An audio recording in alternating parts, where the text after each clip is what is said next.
Assalamualaikum warahmatullahi wabarakatuh, anak-anak. Masih tetap bab 10 tentang perdagangan internasional dokumen. Tapi sekarang kita masuk dokumen yang dibutuhkan saat proses impor. Kalau dengar kata impor berarti membeli, anak-anak ya. Setiap dokumen perlu dibuat secara jelas, teliti, dan seksama. Hal tersebut dikarenakan perbedaan data dalam proses ekspor ataupun impor dapat menyebabkan beberapa hal. Nah, ada 3 ini. Yang pertama, terhambatnya proses pengiriman barang kalau enggak teliti itu ya. Yang kedua, ditahannya barang oleh pihak bea cukai karena dianggap barang ilegal. Yang ketiga, denda yang sangat besar, anak-anak. Nah, kemudian dokumen apa saja yang terkait dengan impor. Di buku kalian itu ada kurang lebih ada 10 ya. Nah, yang pertama LC atau letter of credit. Dokumen yang dikeluarkan oleh bank yang menjamin pembayaran draft pembeli untuk jangka waktu tertentu dan sampai jumlah tertentu di bawah kondisi tertentu. Yang kedua Bill of Lading adalah dokumen perjalanan dari pelayaran, penerbangan atau lainnya yang dikirimkan oleh penjual atau eksportir di luar negeri kepada importir di dalam negeri. Ketiga, invoice adalah nota atau faktur penjualan dari pengiriman barang supplier eksportir di luar Indonesia. Nah, invoice digunakan untuk segala sesuatu yang bersifat penagihan. Yang keempat, packing list atau dokumen kelengkapan yang paling sering dipersyaratkan bank oleh pihak pembeli maupun oleh institusi kepabean di setiap negara. Nah, dokumen ini anak-anak menerangkan jumlah, jenis pengemas, pembungkus, dan berat bersih maupun kotor plus ukuran kubikasinya. Yang kelima, DO, bukan drop out ya. Kalau di dalam perdagangan ini DO namanya delivery order.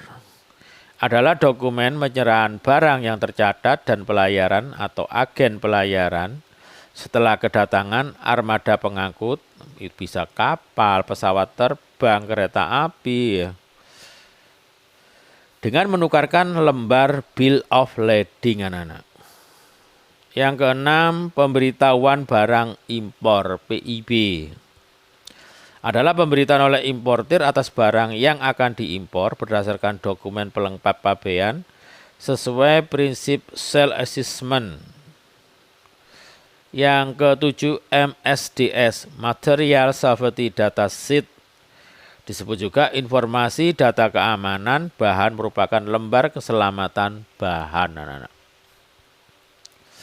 Yang ketujuh, asuransi adalah dokumen yang wajib ada untuk mengurus importasi, bisa dibuat salah satu oleh supplier atau importir. Yang terakhir, harus punya dokumen legalitas impor, yaitu surat izin usaha perdagangan, perusahaan, SIUP, dan API. Kemudian juga harus punya sertifikat registrasi pabean SRP, punya nomor pokok wajib pajak NPWP, tanda daftar perusahaan TDP, nomor pengenal importir khusus, importir terdaftar IT, forecasting order, sales kontrak, dan surat kuasa. Karena sangat banyaknya dokumen ini, makanya diperlukan keahlian khusus kalau kalian nanti mau masuk ke dunia ekspor impor. Nah, dokumen-dokumen itu harus kalian kuasai.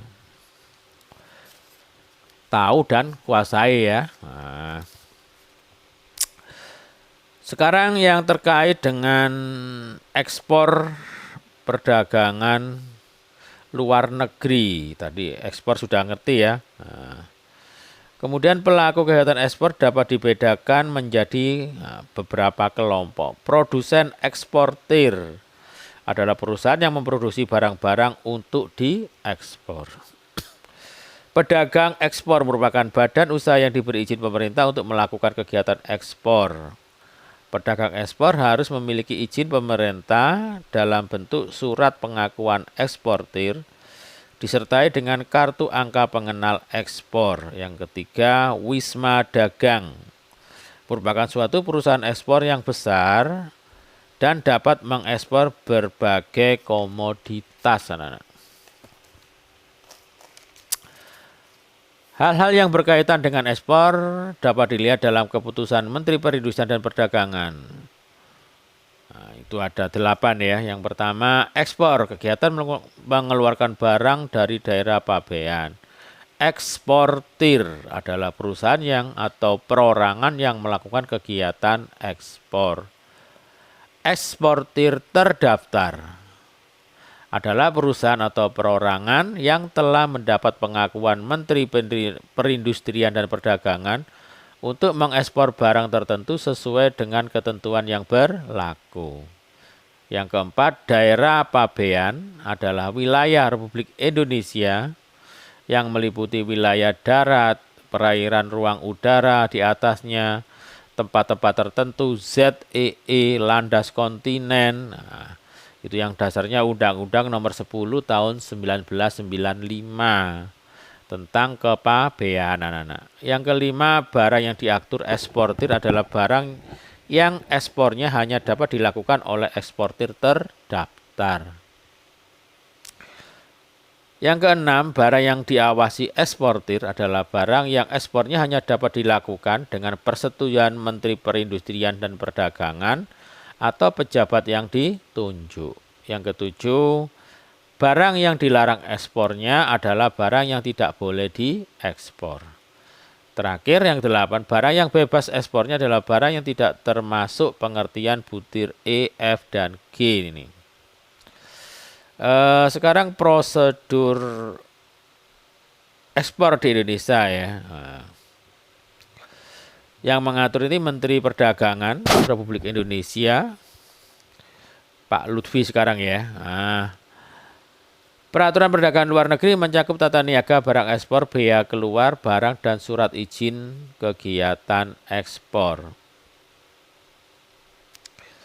Nah, yang melakukan ini surveyor anak-anak, dan tata cara pengiriman barang, bea keluar barang berupa pengenaan tarif, pengenaan pajak ekspor atau pajak ekspor tambahan. Nah, itu biasanya misalnya kuotanya sekian, tetap mau ekspor harus tambah lagi biayanya. Pelaku usaha mengajukan izin ke Menteri Perdagangan untuk mendapatkan surat izin kegiatan ekspor yang terdaftar. Sebelum mengisi formulir registrasi eksportir, pelaku usaha sudah mempersiapkan kelengkapan dokumennya, anak-anak. Jika dinilai terdapat unsur pelanggaran atau tracking, akan dikembalikan. Jika dokumen data dinyatakan valid atau clear, akan diterbitkan surat izin ekspor, anak-anak. Kementerian Perdagangan akan memberikan data elektronik perizinan ekspor ke Indonesia National Single Window atau Foreign Trade Association di sini. Nah, itu juga harus ada SIUP-nya ya. Ribet ya anak-anak ya. Nah, itulah. Tapi ribet, tapi uangnya juga sesuai anak-anak. Ya, kalau levelnya lokal itu ya uangnya ya lokal lah. Ini kan internasional ini. Nah, kita lanjut dokumen dalam transaksi ekspor itu ada apa aja? Shipping instruction atau shipping instruction atau adalah perintah instruksi pengapalan pengiriman yang dibuat oleh eksportir. Ini biasanya kalau lewat jalur ini laut. Yang kedua, invoice. Ya, harus ada faktur penjualan, adalah dokumen yang digunakan sebagai pernyataan tagihan yang harus dibayar customer. Yang ketiga, harus packing list, adalah dokumen yang menunjukkan jumlah, jenis, serta berat barang ekspor impor. Yang keempat, pemberitahuan ekspor barang adalah dokumen pabean yang digunakan untuk memberitahukan pelaksanaan ekspor barang, anak-anak. Ada bea cukainya. Yang terakhir, bill of lading, surat tanda terima barang yang telah dimuat di dalam kapal laut, yang juga merupakan tanda bukti kepemilikan barang dan juga sebagai bukti adanya kontrak atau perjanjian pengangkutan barang melalui laut, anak-anak.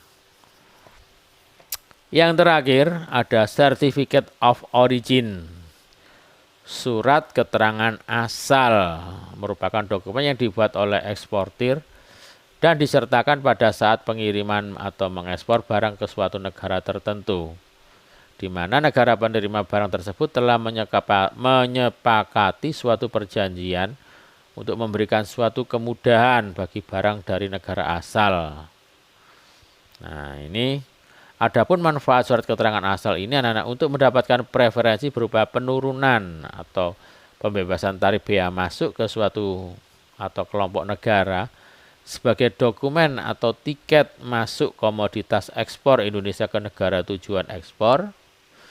Kemudian untuk mengetahui menetapkan negara asal barang suatu barang ekspor.